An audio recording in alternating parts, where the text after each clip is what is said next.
जम्मू कश्मीर के पहलगाम में 22 अप्रैल को हुए आतंकी हमले के बाद कांग्रेस ने प्रधानमंत्री मोदी पर निशाना साधा है। कांग्रेस ने पीएम मोदी का एक पोस्टर शेयर किया जिसमें उनके सिर और हाथ पांव गायब दिखाए गए हैं। कांग्रेस पार्टी ने अपने आधिकारिक एक्स हैंडल पर इस पोस्टर को शेयर करते हुए कहा कि जिम्मेदारी के समय गायब है बीजेपी। इस पर बीजेपी ने पलटवार करते हुए कहा है कि कांग्रेस सीधे पाकिस्तान से ऑर्डर ले रही है।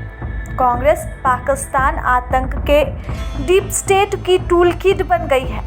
बीजेपी सांसद ने कहा कि कांग्रेस और उनके नेताओं की क्या मजबूरी है कि पाकिस्तान के बोल बोलने ज़रूरी है। वे पाकिस्तान का समर्थन क्यों कर रहे हैं? जब भारतीयों का खून बहता है तो क्या उन्हें ये देखकर गुस्सा नहीं आता?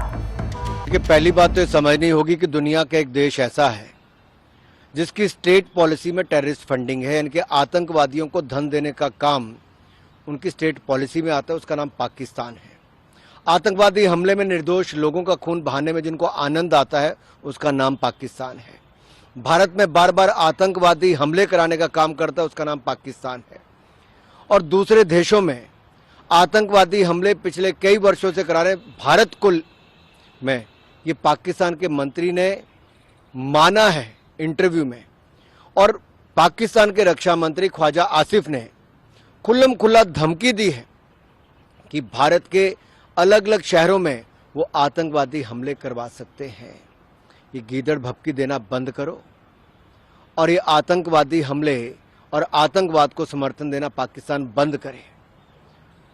पाकिस्तान तो है, भारत ने स्पष्ट कहा है, प्रधानमंत्री जी ने कहा है कि अगर तुम एक बूंद भी खून बहाओगे हम एक बूंद भी पानी का जाने नहीं देंगे। और इंडस वाटर ट्रीटी को सस्पेंड किया है। लेकिन कांग्रेस और कुछ विपक्षी दलों की क्या मजबूरी है कि पाकिस्तान के बोल बोलने जरूरी है, पाकिस्तान का समर्थन करना जरूरी है? क्या उनको भारत के लोगों का खून बहता इस पर उनका खून खौलता नहीं है? क्या पाकिस्तान से बदला लेने का उनका दिल करता नहीं है? क्यों पाकिस्तान के बोल बोलते हैं? और कांग्रेस के पूर्व मंत्री जो उनकी ग्रुप के रहे, उनके अलायंस पार्टनर है सैफुद्दीन सोस, जो खुद उस समय मंत्री रहे केंद्र सरकार में, ये उनकी जिम्मेदारी थी कि उस समय इंडस वाटर ट्रीटी को अगर सस्पेंड किया जाता तब तो किया नहीं। अगर आज हुआ तो आज वो कहते नहीं पाकिस्तान की बात मान लो कि उन्होंने हमला नहीं किया, और ये कहते कि पानी बहने दो नहीं तो पंजाब और बाकी हिस्सों में बाढ़ आ जाएगी। ये कैसी सोच है? भारत में रहकर भारत के खिलाफ बोल ये कांग्रेस और उनके सहयोगी दलों के हैं। कांग्रेस के कर्नाटक के मुख्यमंत्री हो, कांग्रेस के मंत्री हो, कांग्रेस के महाराष्ट्र के नेता हो, इन सब का बार बार ये कहना कि धर्म कैसे पूछा, इतना समय नहीं होता, कैसे उनके पैंट उतार कर देखी। ये हिंदुस्तान के साथ है कि पाकिस्तान के साथ है कांग्रेस? और एक सवाल मेरा और है, जब सर्जिकल स्ट्राइक हुई थी तब भी कांग्रेस और विपक्षी दलों ने सवाल खड़े किए थे। ये भारतीय सेना की बजाय अगर पाकिस्तान के बोल बोलते हैं, भारतीय सेना के साथ तो खड़े होते नहीं, चाहे डोकलाम की घटना हो या सर्जिकल स्ट्राइक हो, एयर स्ट्राइक हो, और पाकिस्तान के बोल बोलते हैं तो इससे बड़ी शर्म की बात कोई और नहीं होनी चाहिए।